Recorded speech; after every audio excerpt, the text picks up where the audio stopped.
Since the start of the new season, the FIA has been under a lot of criticism, and this criticism got a lot worse after the Jeddah Grand Prix. Yes, they put Alonso back on the podium, but not before a lot of people complained about the rules.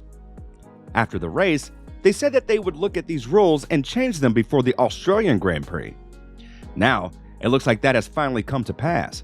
A part of Technical Directive 39, which went into effect in 2022, was changed, or better yet, taken out by the FIA. But just what is this rule?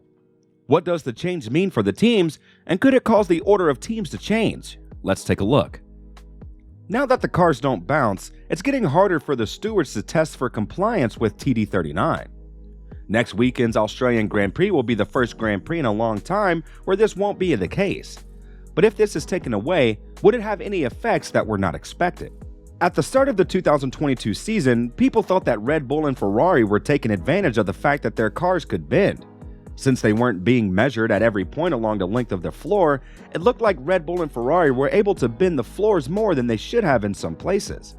This is one way to get around rules like this one, which said it couldn't bend in positions A and B, but you could do whatever you want with the rest of the floor. That seemed to help Ferrari and Red Bull more than the other teams, but the other teams simply didn't take advantage of it. When they had to put a flexi floor on the Red Bull, it didn't change much, and in fact, it got better.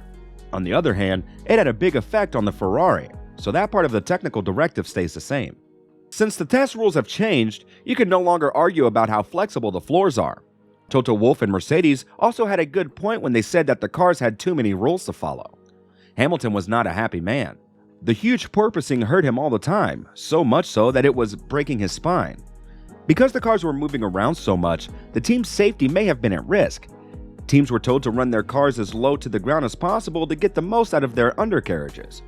But the drivers had to pay the price for the team's desire for performance and the porpoising that came with it. So, Toto Wolff asked the FIA to require that cars be raised a little bit, which would cut down on the amount of bouncing and protect the drivers. The other part of the technical guideline was also followed. Vehicles were tested on the road once a week to see how much they shook. The trade-off that the teams were making was that raising the car's ride height to reduce the porpoising effect would hurt performance if the cars were oscillating too much. This part of the technical directive had been taken out, and it has been taken out in secret with little to no public discussion.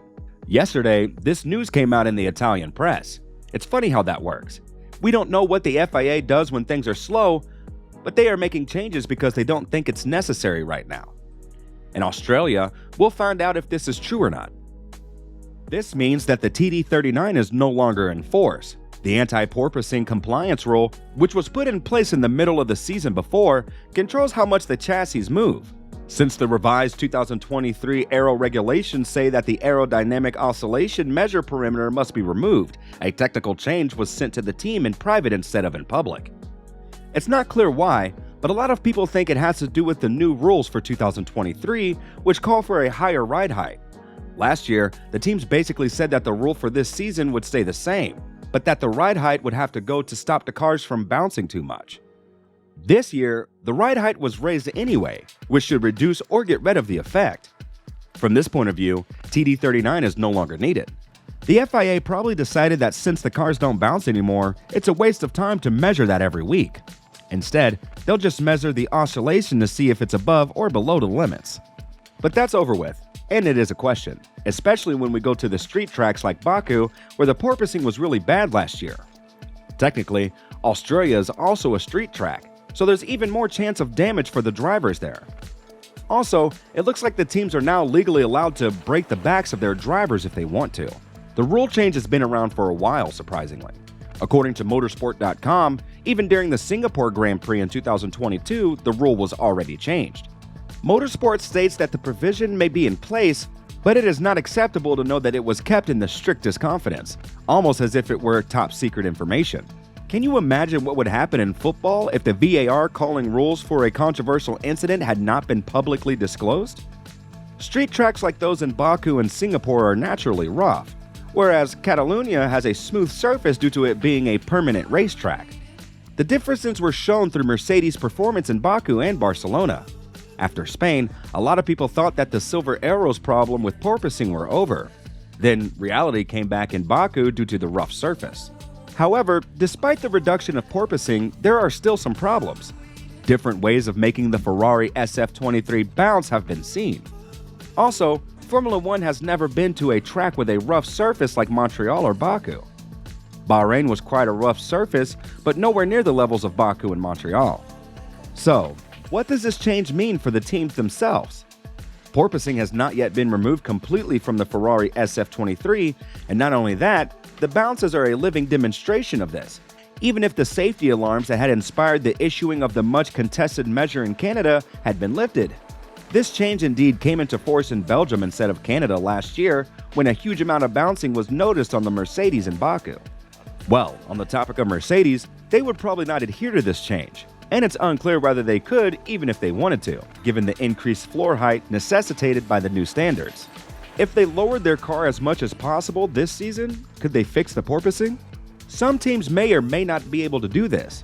If they do that and still find a way to get more performance out of it, they could do that legally now, whereas in the past it was against the law. So, now it's okay for a team to both extract performance and have porpoising at the same time. Mercedes' persistent porpoising slowed them down all season long, while Ferrari had it at the beginning of the year. Ferrari didn't always seem to be doing this, but if the drivers are happy, they might be able to make up for lost time. But the rules for flexi still stands. Since teams won't be punished for porpoising anymore, which they were before Toto Wolff went public and said, "Hey, look, this is bad for our drivers," the chances of it coming back have gone up, but only a little. Even Gasly said after Baku that the teams are making compromises by hurting their drivers in order to improve their performance, and maybe we'll see a return to that kind of situation in the future, at least in Australia and possibly elsewhere. Despite the fact that it's unlikely that anything big will change here, unexpected things can lead to unexpected results. For example, TD39 was supposed to worry Red Bull last year, but it didn't. In the same way, it's easy to think that a change won't affect something when, in fact, it will affect it in a big way. Well, we'll have to wait and see. Whether or not this change to the rules will be enough for Mercedes or Ferrari to catch up to Red Bull this season is a different question. More than this rule change, it will depend on how they will improve their cars and how well they will run. What do you think about this change? Will it affect Red Bull to begin with, and then the other teams behind them? Let us know your thoughts and opinions in the comments section below, and see you in the next video.